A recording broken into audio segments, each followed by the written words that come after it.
Hello friends. तो चलिए शुरू करते हैं आज का क्लास। कुछ और इम्पोर्टेंट क्वेश्चंस को आज हम लोग देखेंगे।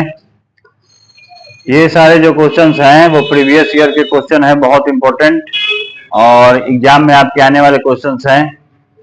मैं पहले भी बता चुका हूं कि मेरे द्वारा जो भी क्वेश्चन बताया जा रहा है वो डिजिट भले ही चेंज हो जाए मगर टाइप सेम रहेगा आपके बिहार बोर्ड मैट्रिक एग्जामिनेशन के लिए।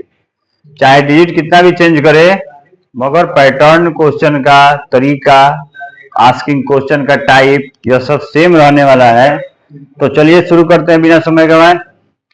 और सबसे पहले धन्यवाद देना चाहूंगा उन लोगों को जो चैनल को सब्सक्राइब किए। आप लोग ऐसे ही चैनल को सब्सक्राइब करते रहिए, लाइक बटन को प्रेस कीजिए ताकि मैं मोटिवेट होकर के आगे वीडियो बनाता रहूं और आपका रिजल्ट अच्छा से सबसे अच्छा हो जाए। तो शुरू करते हैं क्वेश्चन नंबर 1 के साथ।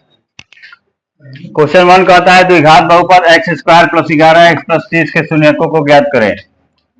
Find zeros of quadratic polynomial for x square plus 11x plus 30।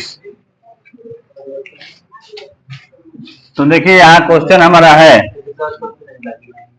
x square plus 11x plus 30। यहाँ देखिए फर्स्ट को और लास्ट को हम लोग मल्टीप्लाई करेंगे। फर्स्ट को और लास्ट को मल्टीप्लाई करेंगे। ये रफ में बता रहे हैं, यहाँ नहीं लिखना है। जैसे 30 में हम लोगों ने एक्स स्क्वायर से मल्टीप्लाई किया तो यह हो जाएगा 30 और एक्स स्क्वायर। अब आपको सोचना है उन दो अंकों के बारे में जिसको मल्टीप्लाई करें तो आ जाए 30x स्क्वायर और जोड़ दें या घटा दें। देखिए दोनों शर्तें होती हैं, या तो जोड़ करके आ जाए या तो घटा करके आ जाए। तो चूंकि यहाँ जोड़ का चिन्ह है तो जोड़ने पर ही आना चाहिए। यानी अगर इस 30 को हम लोग फैक्टराइज करें तो 6 × 5 लिखा जा सकता है। तो यह हो गया 6x और इधर वाला हो गया 5x प्लस 30। इन दोनों में से x को कॉमन ले लेंगे तो x प्लस 6 हो जाएगा। और यहां से अगर हम लोगों ने 5 कॉमन ले लिया तो x प्लस 6 हो गया यहाँ भी। अब यहाँ देखिए चूंकि इसका जीरोज निकालना है इसलिए यहाँ जीरो लिखेंगे। यहाँ भी जीरो आएगा, यहाँ भी जीरो आएगा। ये दोनों जगह सेम है इसलिए इसको कॉमन ले लिया। यहाँ पर बच गया x और इसके पास बचा हुआ है 5। तो x प्लस 6 इक्वल टू 0, तो x इक्वल टू होगा -6 और x प्लस 5 इक्वल टू 0, तो x इक्वल टू होगा 0 -5। यानी x का वैल्यू हो जाएगा -5।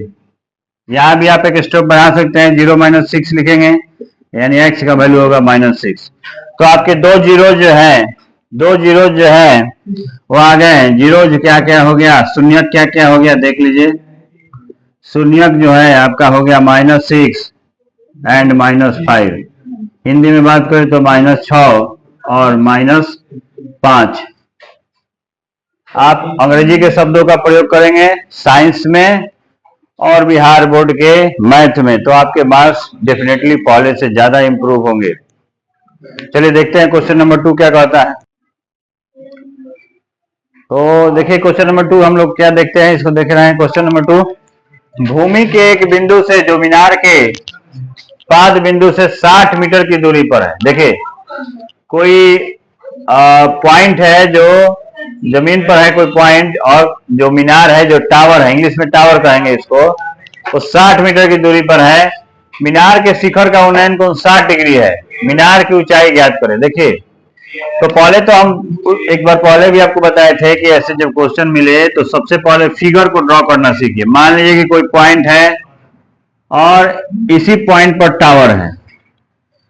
यह दूरी जो दी गई है AB की दूरी, मान लीजिए इस पॉइंट की दूरी कितनी है तो 60 मीटर है। और टावर के शिखर का जो उन्नयन कोण है वह कितना डिग्री है, तो यह भी है 60 डिग्री। इसको मान लिया मैंने C। अब देखिए माना मीनार की ऊंचाई को हम लोगों ने मान लिया बराबर x मीटर हम लोगों ने मान लिया।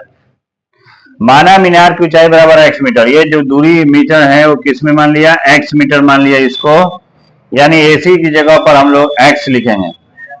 अब देखिए 60 डिग्री के कोण पर ये निकालना है, ये वाला, यानी इसके सामने वाला लंब परपेंडिकुलर को निकालना है। आधार दिया गया है, तो आधार और परपेंडिकुलर यानी आधार और लंब के बीच में जो संबंध बताता है उसको हम लोग tan कहते हैं। तो यहां देखेंगे, समझेंगे पहले, त्रिभुज ABC में tan 60 डिग्री बराबर हो जाएगा आपको AC बाई AB। देखिए ये जो है सामने वाला आपका लंब हो गया और यह जो है आपका आधार हो गया। tan 60 का मान होता है √3 और AC का मान हमको दिया गया है x और AB का मान हमको दिया गया है 60 मीटर। तो देखिए क्रॉस जब मल्टीप्लीकेशन करेंगे तो √3 गुने 60 बराबर x, इसलिए x का मान आ जाएगा 60√3। यह आपका जो है फाइनल आंसर हुआ, यानी मीनार की ऊंचाई हो गई आपकी 60√3। उम्मीद है क्वेश्चन समझ में आया होगा, इजी क्वेश्चन था। तो क्वेश्चन नंबर आज का अगला देखते हैं क्या कहता है question next. Prove that √7 is an irrational number, यानी सिद्ध करें कि √7 एक अपरिमेय संख्या है। √7 को आपको प्रूव करना है कि वह एक अपरिमेय संख्या है। तो ऐसा क्वेश्चन मैंने पहले भी बताया आपको और फिर आज बताता हूं कि संख्याएं जो है बेसिकली दो कैटेगरी में ही कैटेगराइज की गई हैं, एक को हम परिमेय कहते हैं और एक को अपरिमेय कहते हैं। तो यहाँ जो हमारा क्वेश्चन है, सिद्ध करना है कि √7 जो है एक अपरिमेय संख्या है। तो हम लोग मान करके चलेंगे अपनी मान्यता के अनुसार कि √7 क्या है, परिमेय संख्या है।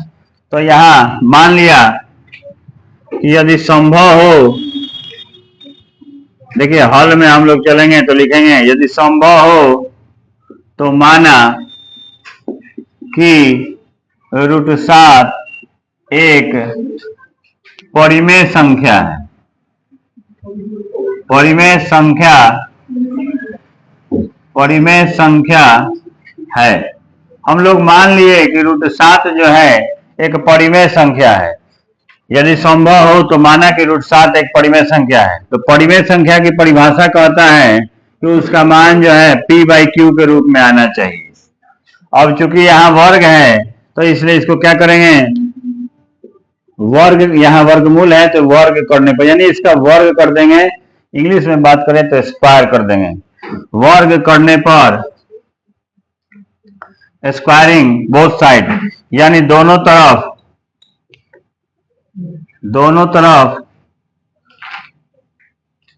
स्क्वायरिंग बोथ साइड, दोनों तरफ वर्ग करने पर, स्क्वायरिंग बोथ साइड दोनों तरफ वर्ग करने पर, देखिए जब इस स्क्वायर रूट का वर्ग करेंगे तो ये हो जाएगा 7 और p का स्क्वायर तो p स्क्वायर, q का स्क्वायर तो q स्क्वायर।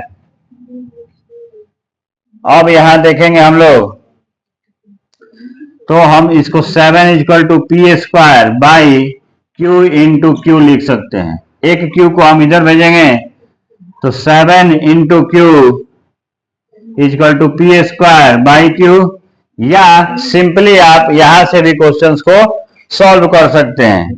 तो यहां हम लोग देखेंगे कि एक तरफ का जो अंक है वह पूर्णांक है और एक तरफ का जो अंक है वो भिन्न में आ रहा है। तो यह संभव तो है नहीं कभी, या तो दोनों तरफ पूर्णांक ही होना चाहिए या तो दोनों तरफ भिन्न ही होना चाहिए। ऐसी स्थिति में क्वेश्चन जो है, यहाँ हमारी मान्यता क्या है, विरुद्ध है, इसलिए यह जो है हमारी मान्यता के विरुद्ध है, इसलिए √7 एक परिमेय संख्या नहीं है। तो जब परिमेय संख्या नहीं है तो इसलिए √7 क्या हो जाएगी? तो √7 एक अपरिमेय संख्या होगी।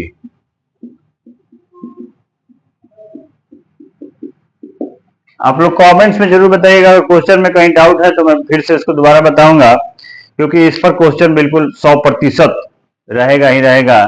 7 की जगह पर 3 या 5 या 2 कोई भी डिजिट दे सकता है, या कभी कभी इसको कंबाइंड फॉर्म में दे देता है, प्लस में, माइनस में या इंटू के रूप में दे सकता है क्वेश्चन में।